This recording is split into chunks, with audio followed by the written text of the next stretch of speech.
We are in the middle of a series called Untrending, leading where the world isn't going. I have to apologize right away this morning. Well, first of all, I chose to stand up here. Can everyone see me? Can you see me? Sometimes Frank, I guess, stands down there apparently, but I always feel like I can't see Frank. So I asked if I could stand up here, because I can sympathize with the short people in the crowd. That's why. So I'm thinking of you. And I also have to apologize if my throat's a little bit raspy. I woke up this morning and my throat was kind of all phlegmy and stuff, and I realize it's because I haven't been getting enough sleep. The last 6 days I've been going to bed at 2 a.m. and then waking up whenever kids wake up. So I'm a little bit tired, and my body is telling me that. I've been in Abbotsford, I've been in Abbotsford. I've been sleeping on the living room floor of my sister-in-law's place. She's 37 weeks pregnant, and she broke her foot. She shattered metatarsals in her foot. And on top of that, they just finished moving into a new rental suite, and the day after they finished unloading the moving trucks, she ended up in the hospital with a kidney infection and has been basically put on bed rest. She can't lift anything, she can't bend, and she can't walk correctly because she's got this cast on her foot. But she needs to take care of her 2 kids, unpack her house, and get ready for a baby that could come any day. So she was in a spot where she needed help. And so me and my other sister-in-law packed up our kids and raced to Abbotsford to help her rest her body and to get her house in order. So I was just going full tilt for 6 days straight doing that. And it's funny because between our kids and her kids, we ended up with 5 kids between the ages of 2 and 8 among us while we tried to do this. And kids don't appreciate the work that you're trying to do in that moment. It's like, I'm trying to get something done. We're here to help your aunt. So I end up being the point person for the kids.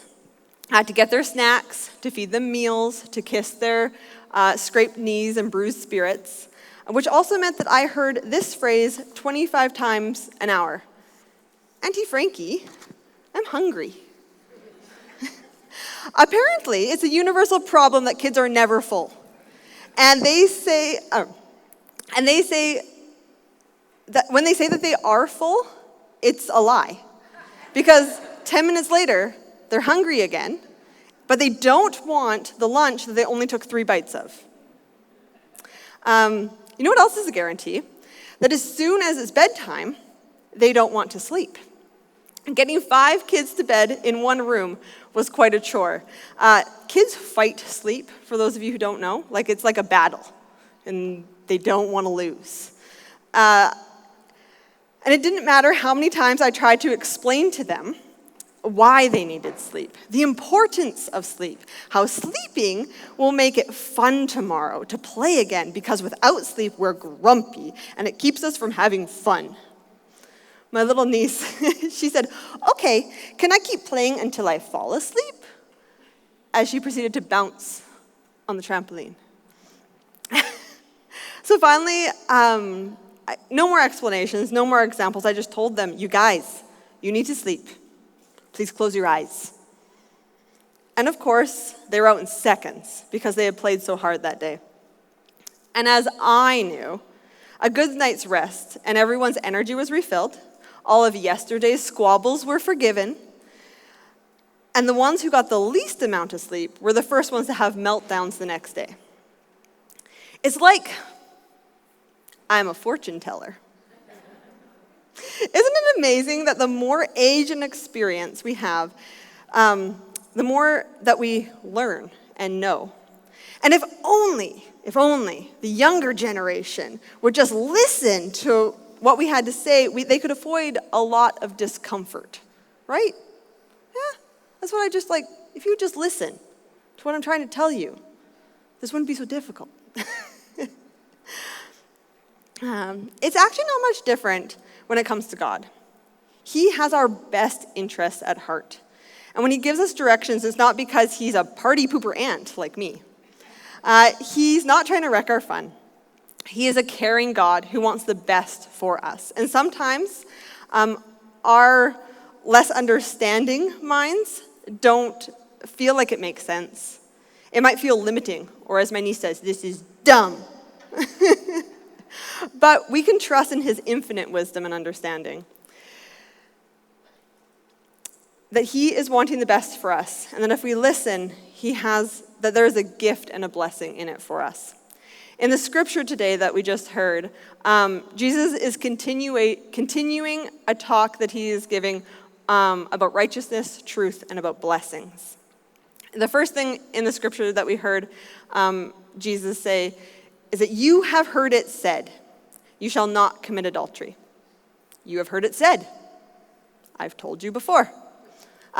He hadn't told them before, but the people that he was speaking to had heard it many, many times. Where had they heard it? We hear it in Exodus 20. That's what Jesus is referring to. The people of that day would have heard the law often, so they knew immediately when he said, you have heard it said. But we don't hear it said very often. If you're in the States, you go by a lot of billboards that have the 10 Commandments written on it, so you might see it on a regular basis, but we don't have those around here. So I thought maybe we should review, because the instruction that you shall not commit adultery is actually the 7th commandment in the 10 Commandments. So it's a lot. There's a whole lot about the 10 Commandments. It's actually really neat to dig into it. I was told I only have 25 minutes up here, so I'm going to do my best, and I'm not going to go super deep into it. But for a quick review, there are 10. The first is to have no other gods except for the one true God. No idol worship. Don't use God's name in vain. Keep the Sabbath. Honor your parents. Do not murder. Do not commit adultery, which is the one Jesus is referring to. Do not steal. Do not lie. And do not covet.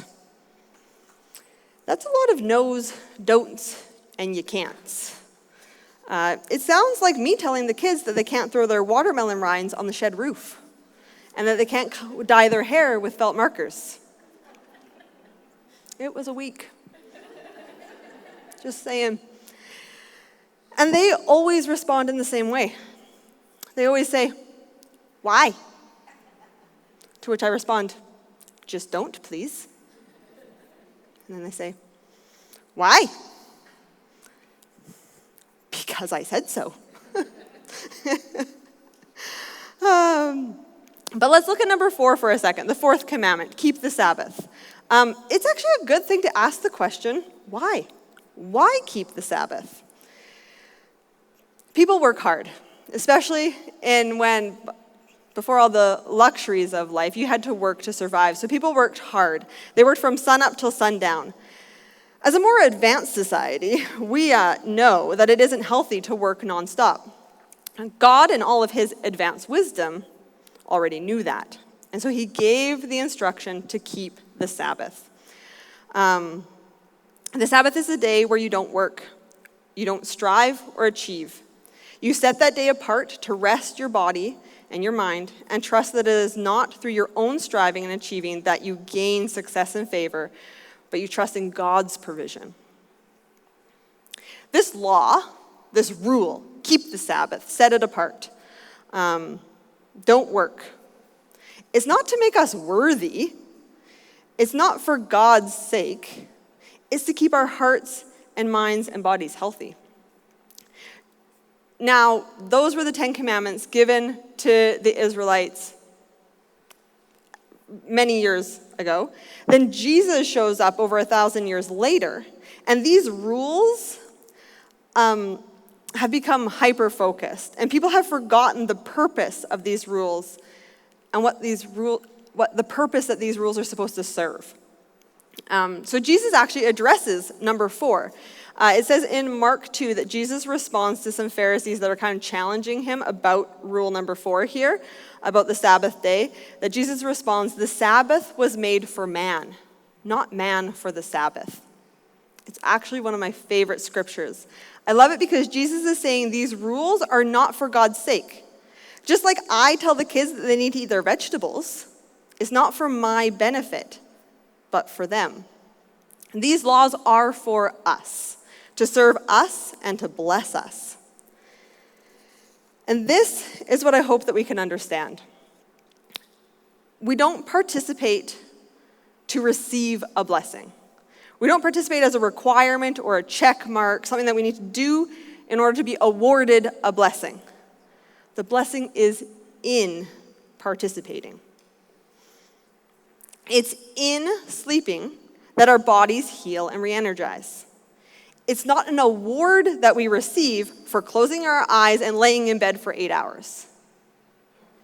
In sleeping, we receive the blessing, which is a healed and rejuvenated body. It's in stepping away from the daily grind and chores that our spirits are rejuvenated and our focus improves. It's not an award that we receive after sitting in one spot with our hands folded for a whole day. The commandment to not commit adultery, it isn't a test to pass, to win a prize. And Jesus, when he says, and I tell you that even if a man has lusted in his heart after a woman, he has committed adultery. When he's saying that, he's not trying to one up the rule with another rule to make it even harder. That's not the idea. He's showing us that the rule is about our hearts. God knows that lust is a poison. You can be a whitewashed tomb, bleached, polished, and sanitized on the outside, but inside, you still hold death and decay. Lust is bad. All it does is hurt. That's all it's good for, which is nothing. It can ruin us. Lust is we talk about lust in a sexual sense, but ultimately lust is desiring something to have that is not ours. Lust is longing for another woman, another man, who we have not made ourselves committed to.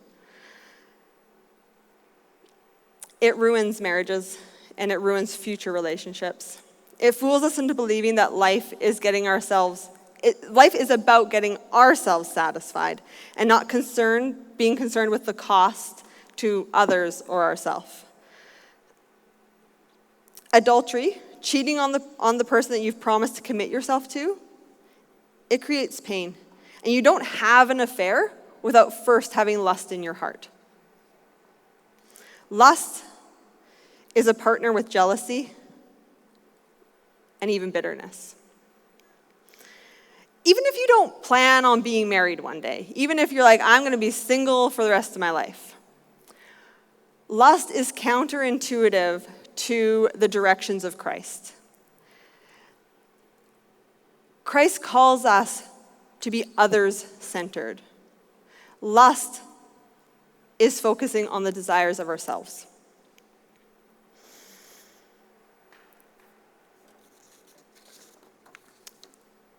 By not participating in lust and lustful thoughts, you don't receive a prize. You don't get to platinum the game. You don't get a seat closer to God in heaven. Not participating in lust means you are not dealing with the consequences of lust. And that is the blessing. That you don't have to deal with the toxic poison in your life. You avoid hell here and now. In James 3, verse 15, it says, "The wisdom of this world should never be mistaken for heavenly wisdom. It originates below the earthly realms with the demons." Our world doesn't get this. It's a super untrending topic. We are quite encouraged to consume, to partake, and to enjoy the things that satisfy us. Take care of yourself. You got to take care of yourself. And to be fair, the scriptures do tell us to love others as we love ourselves. But it says to love others first and foremost as we love ourselves. Our world doesn't get this. I actually tried to have this conversation with someone this week who doesn't know Christ and doesn't understand the blessing that is in being of service to others. I was amazed at how that person was just so lost in it. They have completely agreed with this worldly idea that I come first. That no one else is going. They said no one else is going to look out for you. They actually told it to the kids. They told them that no one else is going to look out for you, so you're going to have to look out for yourself. And I was like, woo. Me and you run on a different gear. And we had a conversation, and they've been hurt, and they have been wounded, and they are trying to protect themselves. And I was like, wow, the difference that Jesus makes. Because I have been hurt, and I have been wounded, but I know that Christ's instructions are for my benefit. That I will receive a blessing if I continue to push through my hurt and my pain and the wounds that I have received and just continue to love others. If there is a sin that you struggle with day after day after day, Jesus shows us that you can break the power of that sin. Now, it's not actually gouging out eyes and chopping off limbs, just to be clear. But it might feel that painful to some of us. And the steps work for all sins, but for continuity's sake, we're just kind of going to continue with lust for the morning. So the 3 things that you can do. Look away. Number 1, look away. Jesus is talking about gouging out our eyes. Better for you not to have an eye than to fall into this sin and live in hell. Jesus is pretty serious about it. For some of us, this might mean unfollowing or unsubscribing to accounts or things where we see bodies on display, and that arouses curiosities and desires within us. Again, our world is like, what I think is really cool that we are becoming really quite accepting of people as they are, because that's the way that Jesus told us to be. But in that, we've also become a society that's really cool with people just about wearing no clothes and taking pictures of themselves and putting it online. I know that I sometimes I use the internet to get inspiration, ideas, and motivations about how to work out, keep myself healthy, and that's all fine. But in the consuming of that, I have to be careful, because I am being continuously shown images over and over again. And we are people of flesh. We desire things, or we see things that arouse curiosities in us, or arouse desires in us, that quite simply God has told us do not result in blessings. And he cares about us. So even if I'm like, oh, it's harmless, oh, it doesn't matter, I can trust God that if I'm not careful, that these things are poisoning me. So look away, in whatever sense that means for you. Number 2, cut it out. Better for you to walk around with no arm than to fall into sin and have to live in hell. So cut it out. That might be saying no to saucy conversations. Change the topic. I am not skilled at changing topics without being a little bit weird. Just saying. I literally do this thing. I'll be talking, I'll be so where are the kids? Where are the kids? We should find the kids. I know sometimes in trying to foster relationships with people, sometimes it just feels like it's easier just not to be the party pooper aunt, and just to continue on and engage in these conversations, but they're not healthy. And I find that the more that I engage in these saucy conversations, that I am affirming that I am okay with them. And God has told me to not be okay with them.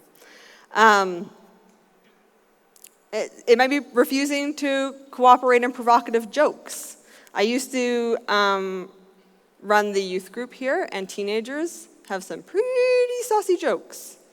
And it was one of the things I had to enforce, the rule of we're not going to participate in lustful thoughts, and so we are not going to get these we're not going to have these jokes flying around here. Guys, shut her down. Cut it out. Maybe it's better for you to not have a phone than be tempted by porn that erodes the experience that God has designed for sex. I admire some people who don't have one of these things at their ready disposal. I met a girl at family camp a long time ago, many years ago, and she was addicted to porn. And she went through the process of cutting that out of her life. And after doing that, she met a man and got married. And she realized that while she was addicted to porn and while she was participating in what felt satisfying to her in that part of her life, that it was actually a Band-Aid and I can't think of the word I'm trying to go for right now. It was satisfying her and keeping her from pursuing and improving herself and connecting with men to find who she was going to marry. But it was after she got rid of that pornography in her life that she was like, oh, I still need this satisfaction in my life, but porn doesn't satisfy that for me because I'm not going there anymore. I'm cutting it out. Oh, wow, I think I'm going to go find a man. And I'm going to commit myself to him. And it's in our relationship that we will receive the blessing that God has designed for sex and marriage. I thought that was a really cool story and quite inspiring. And I got 2 minutes because I told Frank 25 minutes. I can do this. Okay, here we go. Number 3, guard your heart. Better for you to go without than to spend a life in hell. Some of us feel like we're living in hell. And that is not God's design for you. His instructions for you are for a blessing. And it's in participating that you receive a blessing. So guard your heart. Proverbs 4 verse 23 says, guard your heart above all else, for it determines the course of your life. I could do a whole message on that one. That one actually is just like, again, one of my favorites. Because our hearts lead us where we go. We need to guard these hearts, because if living a life in hell is not where we want to be, then we need to guard these hearts because they are leading us where we go. In all of this, in idea 1 and 2, to look away and cut it out, if that's like super, super hard, you're like, I don't know if I can do it. And you've tried and you've failed and you've tried and you've failed and you've tried and you've failed, I encourage you to take some time and maybe invest some money and go and figure out your heart. Because if you can't cut it out and you can't look away, there's probably, like that story of that girl who is addicted to porn, there's probably something that is satisfying another need for you. Maybe you don't like confrontation. Maybe you have a need to be needed. Maybe you have some things going on in your life that you just really don't want to deal with at the moment. I don't know what it is, but maybe there is something in your life, in your heart, that needs to be figured out so that you can cut it out and you can look away. Again, back to these things in our pockets. For me, I become distracted really easily. I see some nods because this is like the most distracting thing. And I just go to check a text message, and all of a sudden 20 minutes have flown by, and I know how to make these cool tie-dyed shirts, and I know that my friend is now in Peru, but I didn't actually read the text message. They're quite distracting. I use an app, it's called Digital Detox. And what it does for me is I put a whole bunch of limits on it so I can, a bunch of rules that are dumb and I don't like them, but I know that there's a blessing in using this. And it shuts down. I put a list on my phone of I'm allowed to use these apps at any time. I can make a phone call. I can use text message. For me, that's okay. What else I got? I can use my calculator, my notepad, I can't remember what else. There's a few of them that you want to have at this immediate moment. But the rest of my phone is completely shut down, and it locks me out. It gives me 2 little emergency breaks. I get 5 minutes where I can quickly Google how to find Starbucks in Abbotsford. But that's it. That's all it's going to give me. If I want to unlock it, I have to pay money, and I am financially motivated. I have searched my heart, and I know to motivate me, make me pay $2 and to shut her down, and I won't do it. And that has really helped me look away and cut it out and keep my heart guarded. I'll ask Adam all the time. I was like, I'll check for you. No, I won't. My phone is locked. I do it all the time. I have set a schedule up on it to do that for me. Because honestly, I am a person of flesh, and I cannot think that I'm any higher and mighty than anyone else, and I can do this. Guys, the rules are hard, is what I'm trying to say. The rules are hard. All these do's, don'ts, and can'ts, they can feel limiting if we let them. But when we can trust the rule maker, because he's caring for our hearts and souls, we can trust that there is a reason why behind it all, and that there is a blessing in it. Doing things Jesus' way is going to be countercultural. It's not going to trend, and it's not going to go viral. But it is a life that promises blessing in it.